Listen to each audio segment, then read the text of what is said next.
Hi, my name is Anne. And I'm Patricia. We are both associate professors at CBH Business in Copenhagen, and we are happy to present the project we have been working on for the past year, the digital customer meeting within the insurance industry. Hi, my name is Tom Børsen. Hi, my name is Jorge Contreras. We are both researchers in the Techno-Anthropology and Participation Research Group at Aalborg University. Our research question is, how can insurance companies ensure a positive customer experience when advising customers through digital touchpoints? Our qualitative insights are based on observations made of advisor and customer interactions, in-depth interviews with business experts and advisors, focus groups consisting of experienced customers and experienced advisors, and also meta-analysis of SoMe platforms, primarily Facebook. We have in this project participation of the 5 largest insurance companies in Denmark, accounting for 64.3% of the damaged insurance market. We will analyze how the insurance customer and the insurance agent interact and could interact through digital solutions. Hence, as Andrew Finberg suggests, we will decontextualize and recontextualize the digital customer-agent meeting within the insurance world. We will decontextualize the digital meeting using Remar's theory, identifying and describing the project and its inherent conflicts. Using Remar to understand the composition of the business and the customer. The first 2 of the 3 axes are the project, how digital customer meetings should become successful. The conflict, a common understanding between customers that the products and coverages in the insurance industry is complex.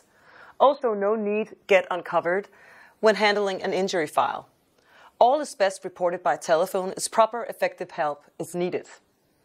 The subject and the object.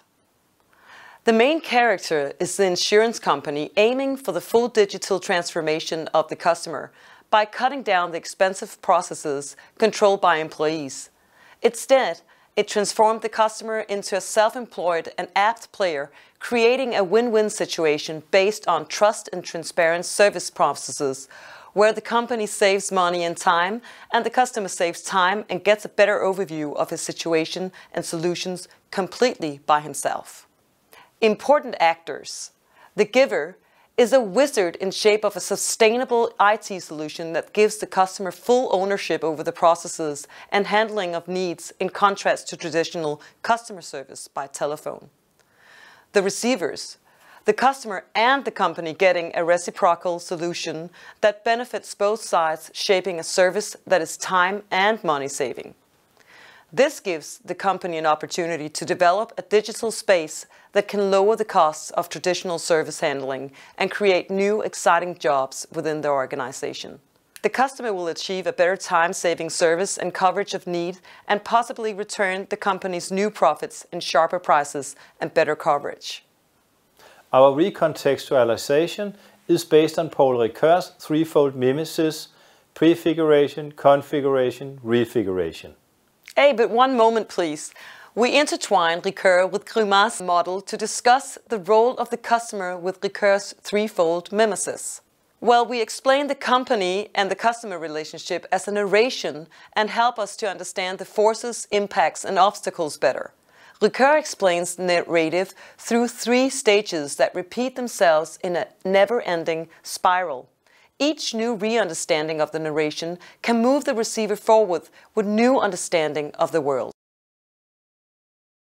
In this stage, we consider the customer's perception of the world to inhabit, including assumptions, knowledge, experience, and prejudices, or the lack of it all. Possibly it's a simple level of knowledge built on mere symbolism and generalization. At this point we enter narration. What then is the challenge now? We have customer statements saying that their data should have a clear purpose in order to prevent mistakes from happening. So they don't want to share data. The customers don't need many different contact points either.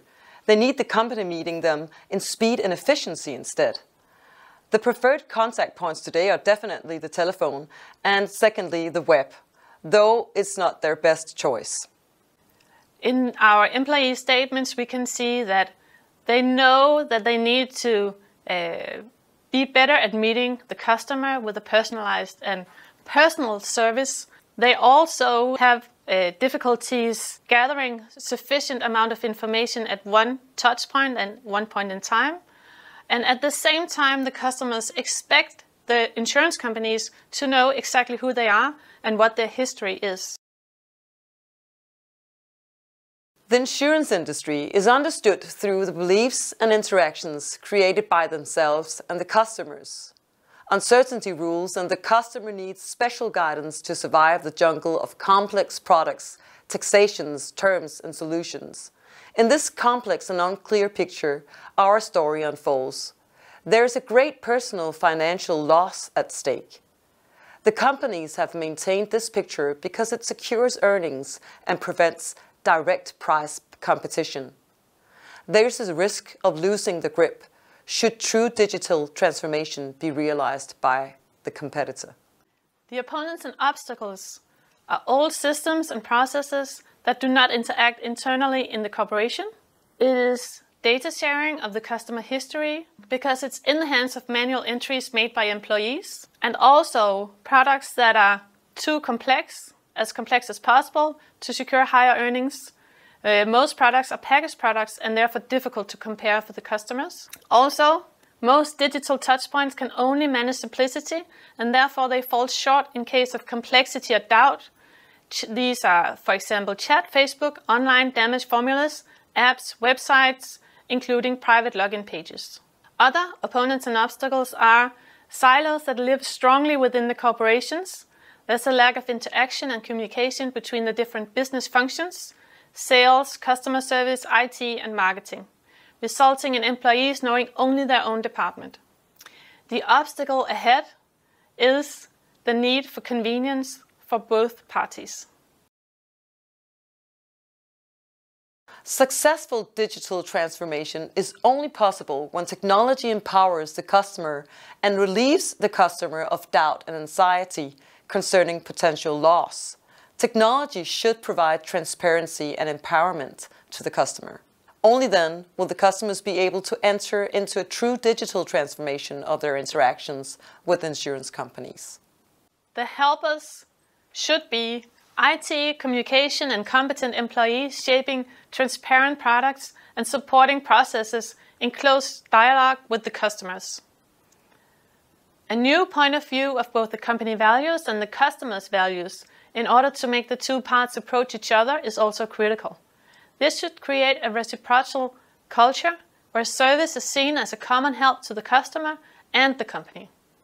Also, systems and processes are critical in enabling seamless interaction between touchpoints, continuously providing the full picture of the customer's history within legal boundaries, of course. Systems updates should also be less dependent on manual filings. Another helper is the employee. The advisor should be less focused on sales and more focused on uncovering needs. The advisor also needs a high degree of empathy, particularly when there is a video conference call with the customers, and the advisor must be able to maneuver between touchpoints simultaneously. The helpers are also the touchpoint functions. Uncovering needs must be an integral part of chat functions. Business strategies are also critical helpers. The business strategies should help to enable transparency and empowerment of the digital customer. This requires a new mindset, more communication, new recruiting strategies, and different KPIs than is present today. How do we move forward then? At Techno-Anthropology, we have integrated Post-Phenomenology's understanding of technologies as mediating entities into Merleau-Ponty's Chiasm. You see the resulting analytical figure on the screen. The central point in that model is that the crossing between the glazes or perspectives of the client and his life world and the insurance agent and her world of insurance can take place through the digital technologies that hence becomes a boundary object. In our case, the chiasm is used to clarify that successful digital transformation is only possible when technology is placed in the middle of the cross, emergent between the physical world and the universal understanding. Digital transformation becomes the mediator, creating a transparency between what is real and therefore can be touched, and what is understood as real in our minds, but cannot be touched. We understand fully by touching. By getting the customer to actively use a digital system, he is helped to understand the purpose of product and process fully. The chiasm arises in that very cross where understanding and touch is met. Digital transformation is to be placed in that crossing to mediate transparency of product and process. What we have found is that there is no crossing of the chiasm in the digital touchpoints. This is due to the lack of trust, lack of transparency, lack of interest, and lack of knowledge about insurance on the part of the consumer, and the concurrent consumer understanding that insurance is important and involves high personal risk if the coverage is not correct or if information has not been filled in correctly. This results in the fact that if any doubt occurs in a digital touchpoint, customers will stop the digital process and turn to what they know best, the phone. Customers evaluate the phone as the point of contact if any complexity or doubt is experienced. What then adds value to the customer? Breaking up silos, focusing on transparency in products, needs, process, and organization. If we don't know their common values and true intentions, the digital solutions won't work. We need to expand and improve product knowledge internally instead of training traditional sale techniques. We need to extend product knowledge to the customers through transparent digital channels and processes, creating a more self-employed customer when reporting a damage. When values are set straight and the customer invited to act physically in the digital process, he will understand the product fully because he understands his options fully. The chiasm comes to life through a transformation to digital transparency and embodiment, and through the last of Grimard's 3 axes, the communication. We need to make the new customer journey that fit values, needs, skills on both sides of the table, empowering the customer to master a self-service and reinvent the competences of the coworker to meet the capable, embodied customer. Unfortunately, we do not have time to go into details of this analysis, but you can read it in our forthcoming paper.